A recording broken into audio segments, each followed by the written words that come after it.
Hey guys, welcome to another episode of Pounds Firearms. We have thunderstorm warnings out here today. Looks like we're clear for a little while. We'll see what this one does, so we better hurry up. But yes, today we're gonna go ahead and do a review. I don't know where we're at, year and a half, 2 year review, something like that, of the OOS RAD 22. Stick on by.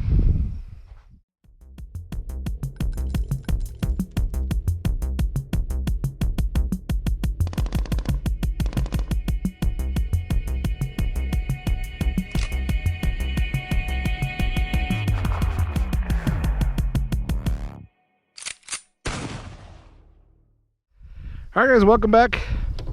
Yes, so this is OSS. I think when I bought this may have been HUXWRX. Nope, it was still OSS. Yeah, it looks like maybe still OSS. Or no, they're HUXWRX now.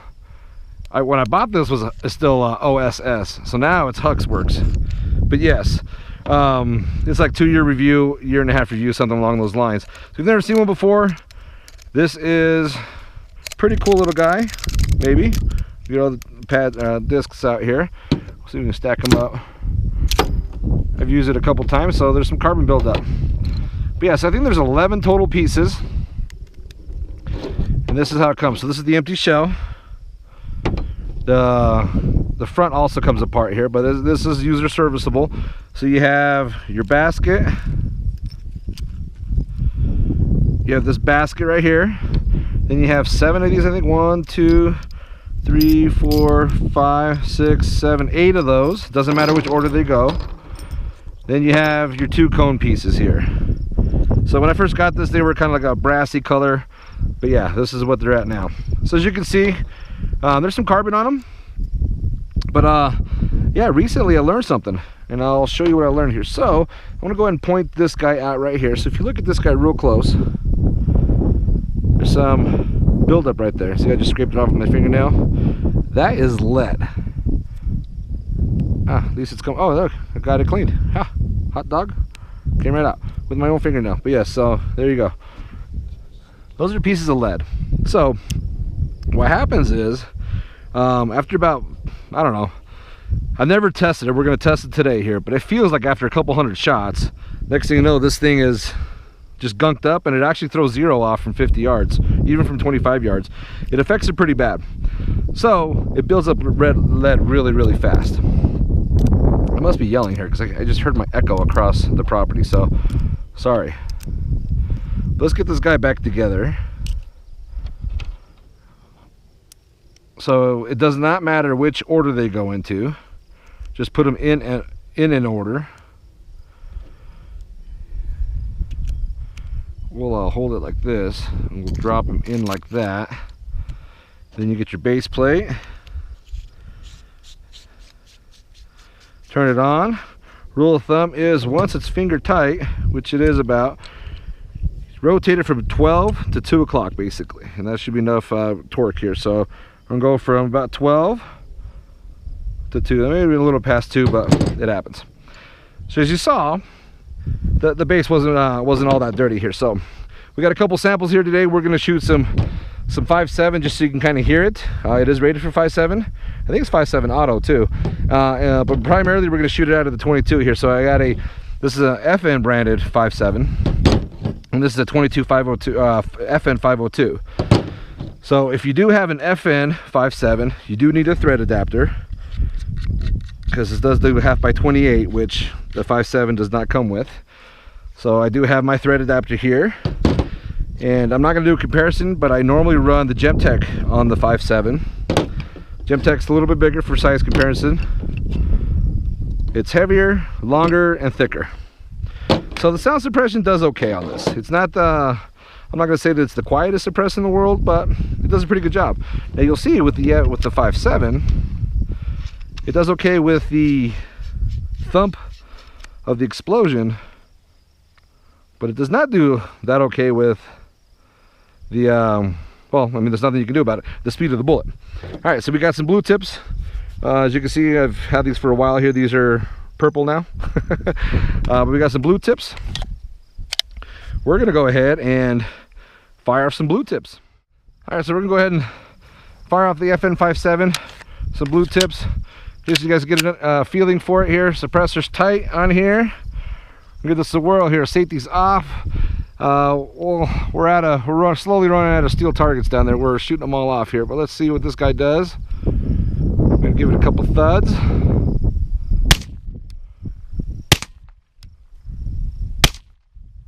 Boy, it's ejecting brass far as heck.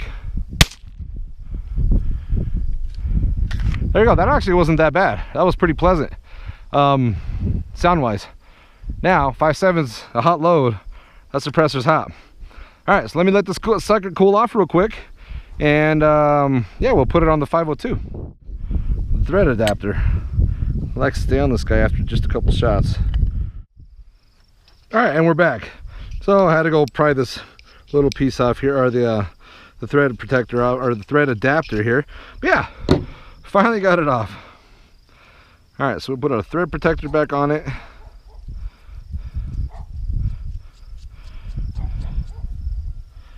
Put this back on the 5.7. All right, so back to where we were, still a little warm. So let's make sure it's tight here. Where's the 12? About 2 o'clock there. All right, so now I'm gonna test this out here. So the reason why I wanted to do this review is because it was driving me nuts. After every couple hundred rounds you have all that lead buildup, and I mean I'll see if I can find a picture, but it kicks on thick. I mean, last time I cleaned this one, I let it go for about 500 rounds, and it probably took 24 hours in a tumbler to get it all cleaned out. But I learned something. So normally when I buy 22s, I usually get whatever value pack I can find for the right price, right? Lead, hollow point. I feel like that's pretty common. Maybe not. I happen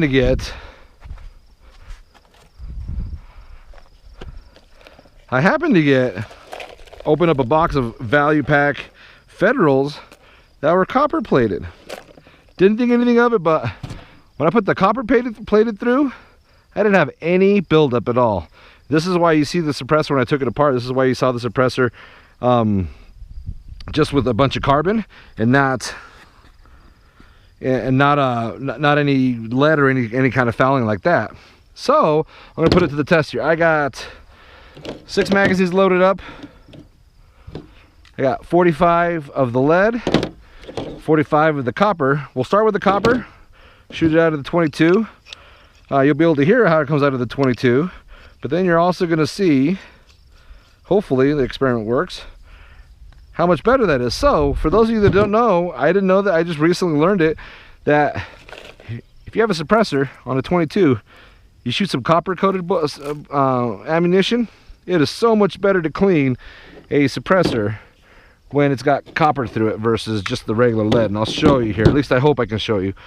But yeah, so this is FN 502. We're using the copper coated ones, and we're gonna do 15, 30, 45 rounds through this. So let's get on it. All right, so got my rounds here, chamber it up, we're locked and loaded, safety's off. Make sure none of this is loose. All right, this is the FN 502. Feels loose for some reason.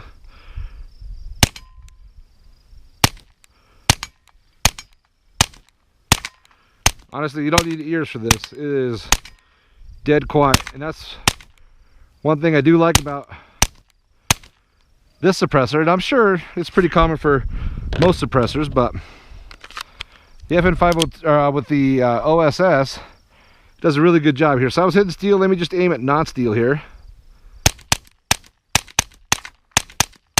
Every once in a while you'll get one that cracks from the speed from the sound barrier, but yeah.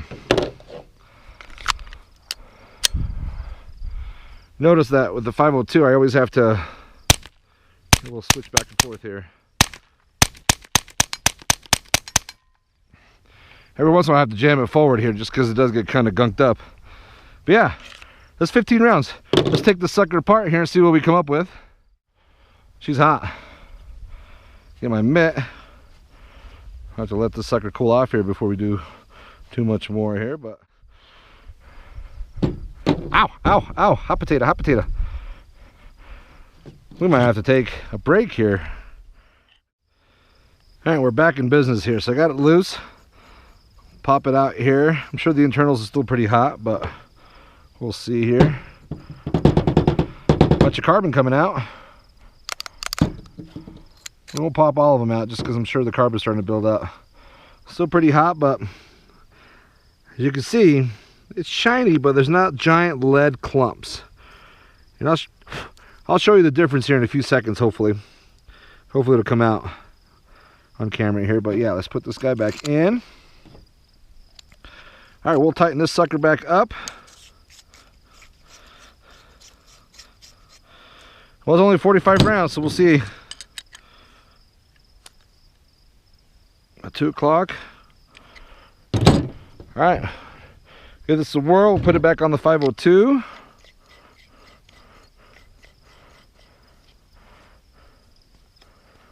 All right, now we got the junky lead ones. We'll see what this does. All right. Oh, that one came home. Cool. So we got some junky lead ones. We'll see here. Safety.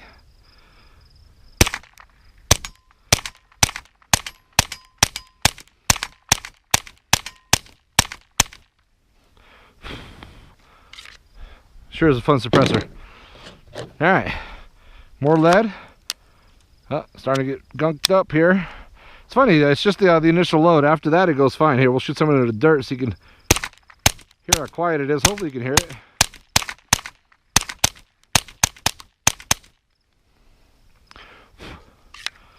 All right, more lead ones. Last 15. Let me just quick dump it into the target here. Uh-oh. Uh-oh. Must have been a bad round. Let's see here. Where'd it go? Here it is. I mean, it struck. Good enough. Bad round. So I won't blame 502 for that one. Uh-oh, another one? What? That one's a 502 prop. Didn't chamber. Oh. Shit, it did chamber. Well, now we got issues here. Good thing we're getting this on camera.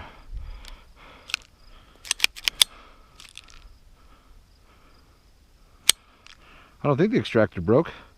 Well, that one hit too. It hit so hard it bent the rim. Wondering if that's why I didn't shoot. Where did the round go? Come on, guys, we're trying to do a test here. We're needing some federal ammunition malfunctions here. Safety, let's try it again here.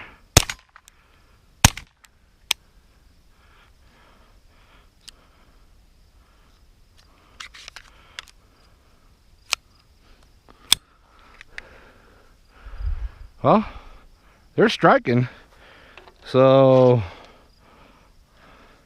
I don't know. I'm gonna save these guys for later, see if we can reshoot them.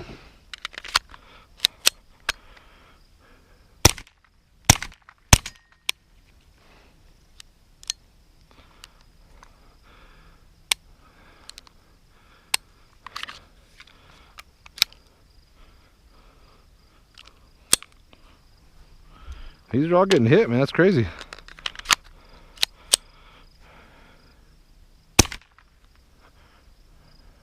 That one did not feed.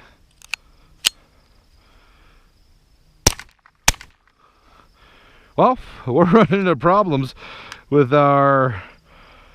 I think most of that is ammo related, but the last one didn't feed. What ammo is this again?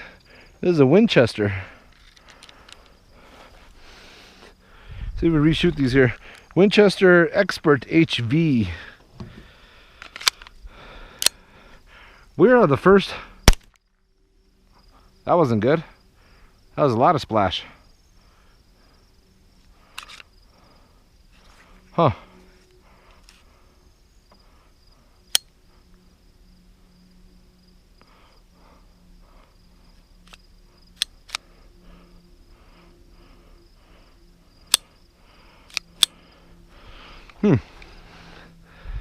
That just seems like it was a really big poof in my face.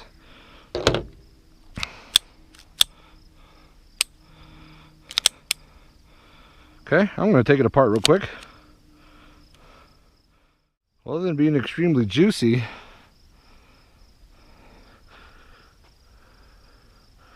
I'm not seeing anything bad with it. Let's see if we can accomplish what we meant to do here, which was review the suppressor. Alright, so we put, well, a little less than 90 rounds because like 5 or 6 of them didn't go through. Make sure we're clear here. 5 or 6 of them didn't go through. So let's see what we can come up with here. Loosen that guy up. Yeah, you can already tell the difference. This probably won't come out. Oh, it is gonna, maybe.